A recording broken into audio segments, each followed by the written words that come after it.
Excellencies, distinguished guests, ladies and gentlemen, good afternoon.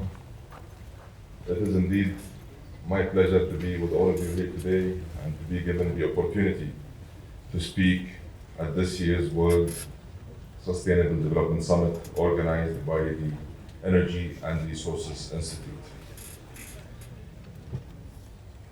TERI, and as India's premier independent environmental organization, has been convening this very important gathering for more than 2 decades.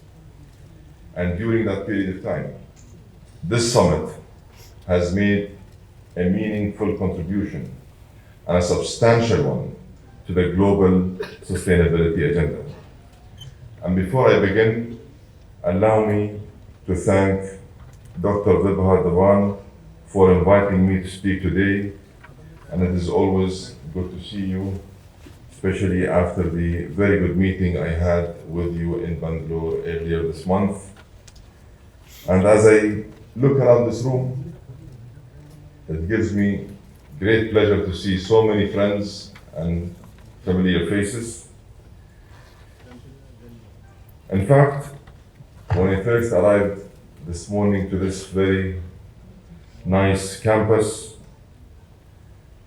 it made me remember 2010. I came here in 2010 to receive an honorary doctorate from TERI University when I was the Chief Executive Officer of Masdar. It was indeed a great honor for me personally and a testament to the UAE leadership's commitment to embed the principles of sustainability into our development as a nation. Before I continue, I would like to recognize the leadership of Prime Minister Narendra Modi, who continues to guide India on its path to a prosperous and sustainable future. This great country is well on its way to becoming the third largest economy in the world.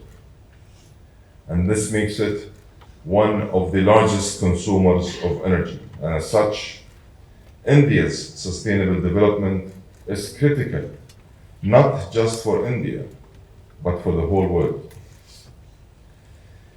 India's goal of adding 500 gigawatt of clean energy in the next 7 years is a true and a powerful statement of intent.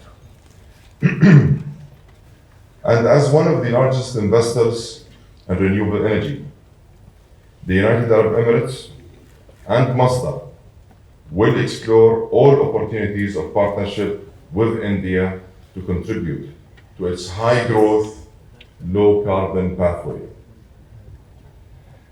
As India takes forward its presidency of the G20, the UAE supports India's focus on transformative actions for a cleaner, greener, and bluer future with just and sustainable development for all.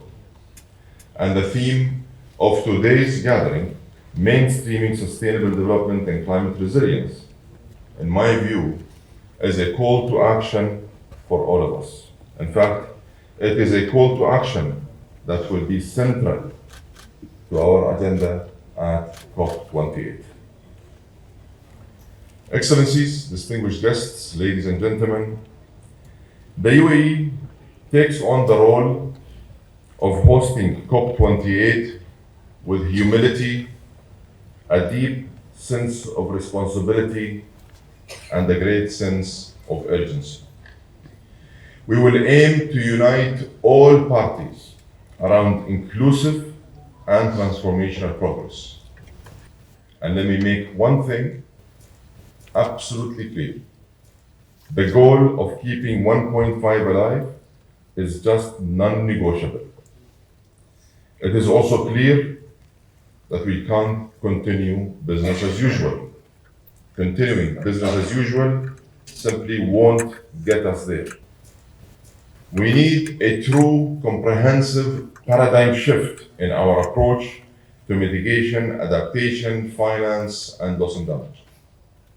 On mitigation, We need to rapidly build the clean energy systems of tomorrow while making the energy systems of today much cleaner.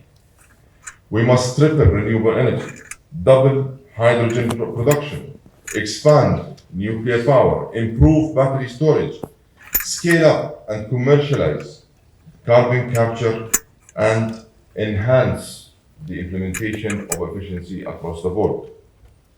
And we need to accelerate an energy transition that leaves no one behind, particularly the 800 million people across the global south who have no access to energy today. We need to transform food systems that account for 1/3 of global emissions. Embrace agri-tech to feed a growing planet on a limited carbon budget. And enhance water use so that everyone on this planet has access to safe, clean drinking water.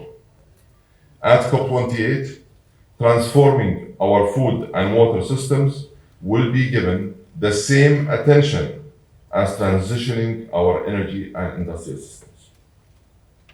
We need to advance on all fronts and at the same time. On adaptation, COP28 must conclude the global goal on adaptation and finalize agreement around doubling adaptation finance. And I know that TERI has been at the forefront of pushing for this goal, which will help protect vulnerable communities across the global south. Adaptation also means preserving all life on Earth, protecting biodiversity, natural ecosystems, and indigenous species. And as a nation, and as the COP28 presidency, we share India's firm belief that safeguarding and respecting nature is a fundamental obligation. The UAE has always embedded environmental stewardship and environmental protection and climate action into our development as a country. As we recognize that the health of the planet, the climate, and the humanity are deeply interconnected and essential for truly sustainable development. Ladies and gentlemen, the step change and the progress we need will require lots of capital. And that is not just billions. We need trillions. And we must make sure that this capital is available, and if it's available, it must be accessible, and if it is accessible, it must be affordable to those who need it. A key enabler will be the reform of the international financial institutions as well as the multilateral development banks. We must mobilize much more concessional finance to unlock more private sector capital and target investments where they are needed most. As such, scaling and accelerating climate finance will be one of the key goals for the COP28 presidency. And we will rally all the relevant parties in an effort to make it happen. Distinguished delegates, ladies and gentlemen, progressive climate action represents a true opportunity. In fact, it represents an immense opportunity. An opportunity to create millions of jobs and invent new sectors, create new businesses and industries.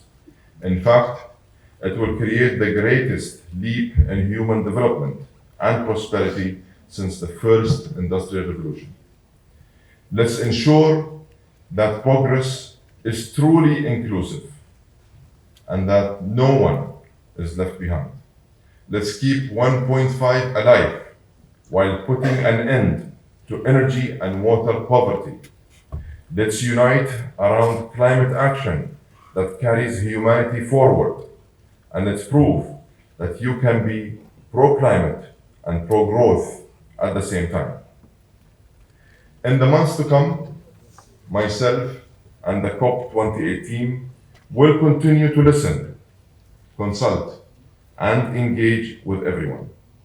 Everyone spanning from civil society, NGOs, indigenous people, the private sector, governments, women, and youth.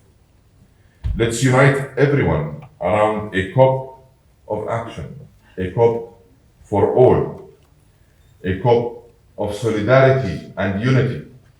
Let's remember that the world makes progress through partnership, not through polarization. And let's follow TERI's motto that the best way to predict the future is simply to create it. With that, allow me to say thank you very much for the opportunity, and let's get to work and create a sustainable future together. Thank you.